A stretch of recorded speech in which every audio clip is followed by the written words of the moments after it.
Okay. Okay. Gordy, hi, it's nice to meet you, and I'm Ed Smith with Universal Digest. Likewise, Ed. Nice to meet you. Thank you. Well, you have a lot to say about what has happened in the past as well as recently, so I'm all ears. Well, we've been, I lived around here for most of my life. I worked on the base when I was 15, 16, back in the 80s.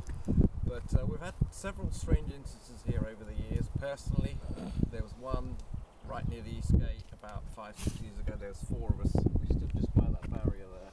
We'd just been for a walk around with the dogs, and this white light appeared kind of just off the road surface, maybe 6-8 feet off the ground. Just appeared from nowhere. I don't know if it came out of the ground, whether it was like plasma or what it was. But it was like a white light, really bright, like a laser.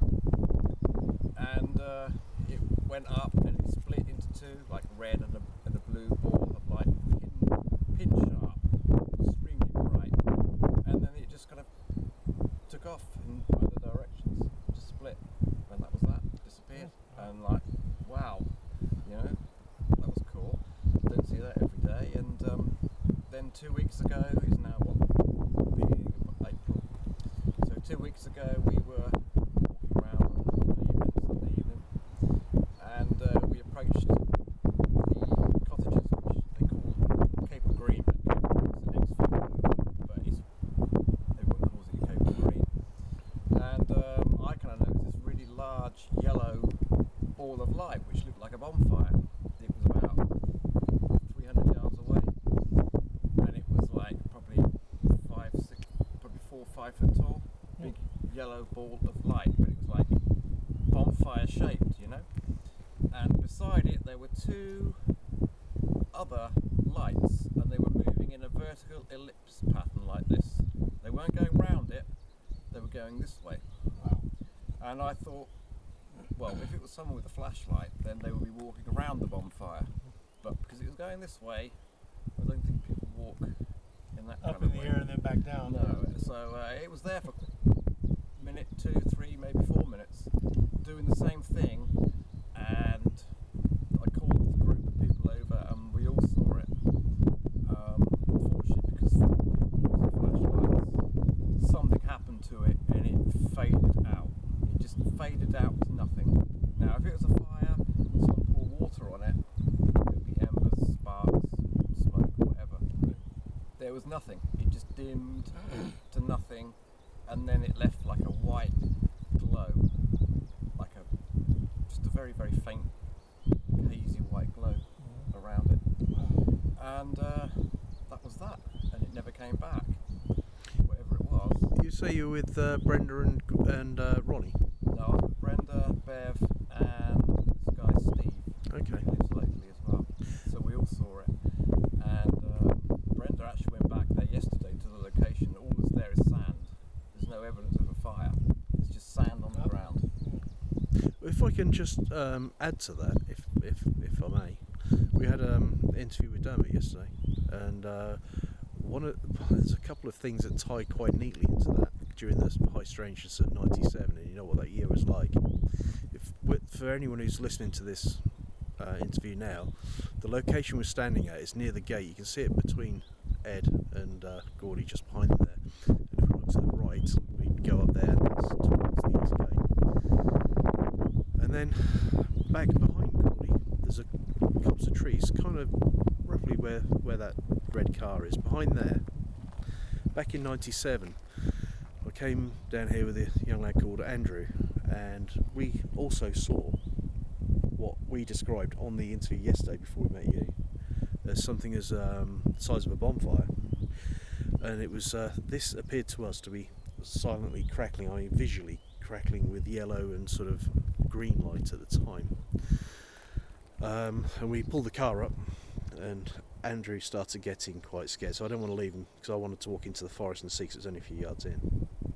But we didn't. But we sat there and we watched it. It was, it wasn't sort of... And then you say about the orange and the yellow balls. If I just turn the camera around, which we'll do with the other interview as well, to the left there, opposite the runway, there's what we call Fire Track 10, which I think it was at the time. If you were to walk down there, there's a copse of trees, and that is where, if you listen to the other interview, Right. about a dozen of us all saw orange, self-illuminating orbs of light dropping down into the trees and moving between the trees. And these have been seen by the previous group. And then we went, when I went down with Con and the other skeptic guy, we went to exactly the same place. So what you're saying sounds very similar to what we were seeing. Orbs of light, things the size of bonfires. I mean, there's no there was certainly no evidence in those trees. We went in there the next day again, no evidence of any bonfire. Exactly what you're saying 22 years later. Amazing. The strange thing is, it started to rain just after the light faded, and then we looked into the sky, and it looked like there was, like, you know, when you see, like, in those horror movies, you see like the swarm, you see all the bees coming in and like just swarming in like a black shadow. There was black shadowy shape in the sky, but it wasn't moving. It wasn't clouds. It was just something was just like moving around, but just not physically moving. It was just changing shape. It was so weird. It was rather amorphous, so you couldn't really Almost tell if it was a solid object or not. It wasn't a solid object. What it might have been, I don't know. But it was just something that was just hanging there in the sky, and it almost like a tornado funnel shape, and it's quite big at the top. About what time of day or night was this? Oh, this is about 12:30. Oh, Just gone midnight. how could you tell in the darkness what changed the light or? Well, we were just looking at the clouds. We could see the clouds moving. Yes. Because it was quite, you know, it was the wind. The clouds were moving, but whatever this was wasn't flowing with the rest of the clouds. It was just stagnant, hanging in the sky, whatever it was. But you couldn't really determine what it was. But I mean, you it could have been certainly it could have been a strange cloud formation that just wasn't moving. It could have been related to what we've seen. It could just be one of those things. But it was kind of You strange. just knew something was up. There was something weird because we were just looking at it for ages and it just wasn't moving. Wow. It just looked like thousands and thousands of bees or insects forming the shape. It's so strange.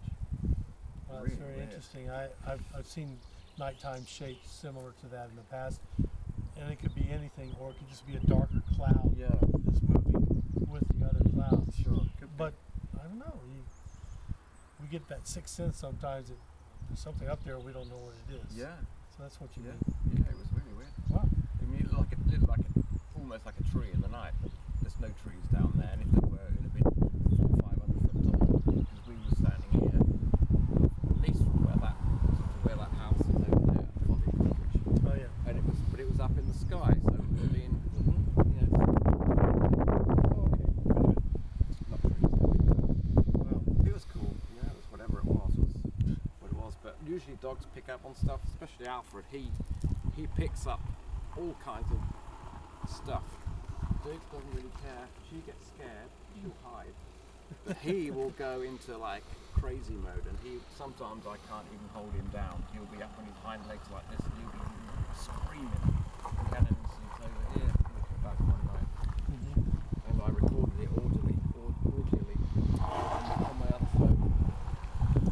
And there was something around, and then when I drove home, I felt so sick.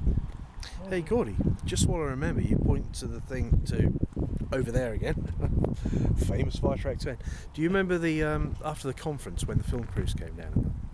The film crews and we split into the people who wanted to have a walk around the forest. We split into two groups. You had a group and I had a group. And as we were walking up fire track 10, the two groups joined together on the way back to the cars. And do you remember that orange light taking off from the field and then splitting in two? And we said, there you go, you can't make that up. Right in front of everybody. And it took off, and that was in kind of that direction. Can you see where the trees stop? And there's a sort of field on the horizon there. Yep, it was that field, and probably at that sort of trajectory behind those trees, and it just rose up, big orange globe of light, and then split into two. Before anyone says it, it was certainly not anything like a Chinese lantern. Well, the multiple witnesses of which I've spoken with a few of you. Yeah. It's there. Yeah. Okay. Okay. Thank you very much. Cheers. Thanks, Gordy. Cheers, Gordy.